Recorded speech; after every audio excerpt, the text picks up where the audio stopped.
కరీంనగర్ జిల్లా కొత్తపల్లి 17-18 డివిజన్లలో కాంగ్రెస్ నాయకుల ఆధ్వర్యంలో క్విట్ ఇండియా దినోత్సవాన్ని ఘనంగా నిర్వహించారు. ఈ సందర్భంగా జాతీయ కాంగ్రెస్ పార్టీ జెండాను ఎగురవేసి అనంతరం మిఠాయిలు పంపిణీ చేశారు. అర్బన్ జిల్లా Congress committee chief spoke person Rachakonda Prabhakar మాట్లాడుతూ 1942లో బ్రిటిష్ అరాచక పాలనకు వ్యతిరేకంగా దేశానికి స్వాతంత్ర్యం రావాలనే లక్ష్యంతో మహాత్మా గాంధీ, జవహర్లాల్ నెహ్రూ తదితర మహోన్నత నాయకులు క్విట్ ఇండియా ఉద్యమంలో పోరాడారని గుర్తు చేశారు. ఈ కార్యక్రమంలో 17వ డివిజన్ కాంగ్రెస్ పార్టీ అధ్యక్షుడు గడ్డం శ్రీనివాస్, 18వ డివిజన్ కాంగ్రెస్ పార్టీ అధ్యక్షుడు పొన్నం శ్రీనివాస్ తో పాటు తుమ్మ ప్రతాప్ రెడ్డి, దుబ్బన కుమార్, ముస్తాడ రాజకుమార్, ఎర్రము కనకరెడ్డి, జారిపూతల వాసు, సంగెం మునీందర్, కోతాటి శ్రీనివాస్, వికారు రాజేందర్, కోని పవన్, రాపర్తి రాజు, గద్దె సతీష్ పాల్గొన్నారు.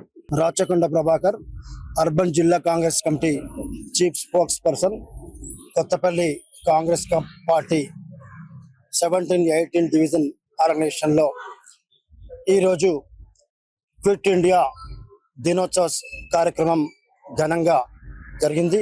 కాంగ్రెస్ పార్టీ ఆర్గనైజేషన్లో జాతీయ కాంగ్రెస్ పార్టీ పతాకాన్ని ఎగురవేయడం జరిగింది.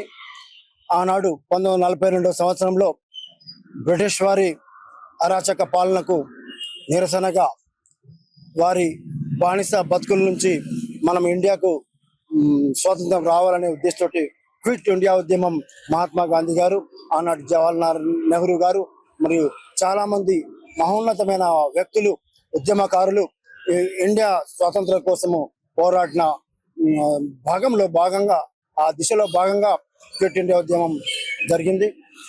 దాని స్ఫూర్తితోటే 42లో స్టార్ట్ అయిన ఉద్యమం 47 వరకు ఉధృతమైపోయి చివరికి వాళ్ళు తట్టుకోలేక మన భారతదేశానికి వదిలిపెట్టి బ్రిటిష్ దేశానికి పారిపోయిన సందర్భాలను ఈ సందర్భంగా మనం అందరం కూడా గుర్తు చేసుకుంటూ, ఏ విధంగానైతే మనము అందరం కలిసి తెలంగాణ ప్రజలు, కాంగ్రెస్ పార్టీ మరియు అన్ని ఉద్యమ పార్టీలందరూ కలిసి తెలంగాణ సాధించుకున్నామో, అలాంటి తెలంగాణ గత 10 ఏళ్లుగా కుంటుపడి కేవలం కుటుంబ పాలనకు ముడిపడి బాగా దోపిడికి గురై అభివృద్ధికి నోచుకోని కారణంగా ఈరోజు తెలంగాణ ప్రజలు కాంగ్రెస్ పార్టీకి పట్టం కట్టి నా సందర్భంగా తప్పకుండా ఈ ముఖ్యమంత్రి రేవంత్ రెడ్డి గారు కానీ, మన జిల్లా మంత్రి పొన్నం ప్రభాకర్ గారు కానీ, శ్రీధర్ బాబు గారు కానీ, అడ్లూరు లక్ష్మణ్ కుమార్ గారు కానీ, మన జిల్లా శాసనసభ్యులు, పార్టీ నాయకులు అందరూ కూడా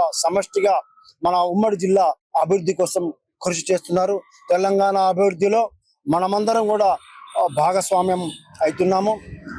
అందులో భాగంగా కొత్తపల్లి కూడా అభివృద్ధి 2 డివిజన్ల అభివృద్ధికి కాంగ్రెస్ పార్టీ కార్యకర్తలు, పార్టీ ఎప్పుడు కూడా కృషి చేస్తుందని చెప్పి సందర్భంగా మనం చేస్తూ ఈ ప్రోగ్రాంలో పాల్గొన్న కార్యకర్తలు, నాయకులకు, ప్రజలకు మరియు కొత్తపల్లి ప్రాంత ప్రజలందరికీ కూడా శుభాభినందనలు తెలియజేస్తూ అభివృద్ధికి సహకరించాల్సిందిగా మీ అందరికీ మనం చేస్తూ ముగిస్తున్నాను. జై హింద్.